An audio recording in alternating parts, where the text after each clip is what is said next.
بسم اللہ الرحمن الرحیم۔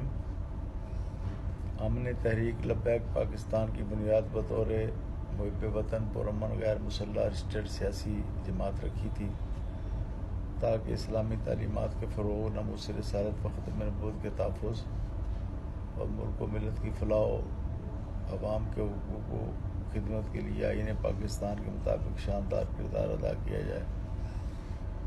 اکتوبر 2018 میں آسیہ مسیح کیس کے سلسلہ میں تحریک لبیک نے اپنا احتجاج ریکارڈ کرانے کے لیے کال دی، جس کے بعد ملک بھر میں احتجاج ہوا۔ کئی مقامات پر روڈ بلاک ہونے کی وجہ سے عوام الناس کو تکلیف کا سامنا رہا۔ اس موقع پر جذبات کے عالم میں میری طرف سے اعلیٰ ملکی عہدیداران و سیاسی رہنماؤں کے متعلق انتہائی سخت تقریر کی گئی۔ بعد ازاں وفاقی و صوبائی حکومت سے مذاکرات ہوئے۔ جس کسی کی بھی بلا جواز دل آزاری ہوئی یا تکلیف پہنچی اس پر معذرت کی گئی اور باہمی رضامندی سے تحریری معاہدہ طے پا گیا اور ملک بھر سے احتجاج ختم ہو گیا۔ اس کے بعد تحریک کی جانب سے 25 نومبر کو لیاقت باغ تا فیض آباد ریلی اور اختتام پر فیض آباد کے مقام پر شہدائے ختم نبوت کے سالانہ ختم پاک کی کال دی گئی، جس پر وفاقی صوبائی حکومت نے رابطہ کیا اور کہا کہ ملک کی اندرونی سیکورٹی کے حالات اس کے متحمل نہیں، لہذا اپنے شہروں میں پروگرام کر لیں۔ لیکن تحریک کی جانب سے کال واپس نہ لی گئی اور حکومت نے قیادت و کارکنان کو گرفتار کر لیا۔ اندرونی حالات واضح کرنا چاہتا ہوں کہ میں ہارٹ فیلئر، فالج، امراض گردہ، high sugar, high blood pressure وغیرہ امراض کا شکار ہوں، اور جب آسیہ مسیح کا فیصلہ آیا تو جذبات ایمانی شدید مجروح ہوئے اور تقریر کی۔ میں حکومت عدلیہ اور chief of the army staff کی دل آزاری پر انتہائی معذرت خواہ ہوں۔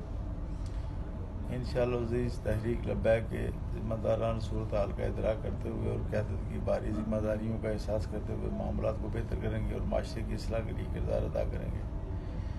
مملکت خداداد پاکستان کے آئین، قانون اور تمام اداروں کا احترام کیا جائے گا۔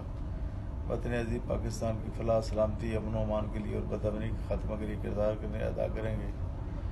پاکستان کے تحفظ کے لیے پاک فوج کے شانہ بشانہ رہیں گے۔ اپنا نقطۂ نظر قرآن و سنت اور آئین و قانون کی روشنی میں مناسب انداز میں بیان کریں گے۔ جلاؤ گراؤ اور عوامی و سرکاری املاک کو نقصان پہنچانے کی قطعاً اجازت نہیں دی جائے گی۔ دہشت گردی، قتل و غارت، فتنہ و فساد، فرقہ وارانہ مسلح کارروائیوں کی حوصلہ شکنی کی جائے گی۔ کارکنان اخلاق کا مظاہرہ کریں، پرامن رہیں، ملکی سلامتی کے خلاف تمام امور سے اجتناب کریں۔ کوئی کارکن غیر اسلامی، غیر قانونی سرگرمیوں میں ملوث ہوا تو تحریکی ڈسپلن کے تحت تعذیبی کارروائی اور لا تعلقی اختیار کی جائے گی۔ تحریک لبیک نے بہاولپور واقعہ سے لا تعلقی کا اعلان کیا ہے، ایسے غیر مناسب واقعات کی حمایت نہیں کی جائے گی۔ کہ علالت کے باعث گزشتہ سال ریٹائرمنٹ کا فیصلہ کر لیا تھا اور احباب کو مطلع کر دیا تھا۔ اب چونکہ صحت مزید علیل اور شدید جسمانی کمزوری واقع ہو چکی ہے، لہذا تحریک کی عملی جدوجہد سے ریٹائرمنٹ کا اعلان کرتا ہوں۔ اللہ رب العزت ملک و ملت کا حامی و ناصر ہو۔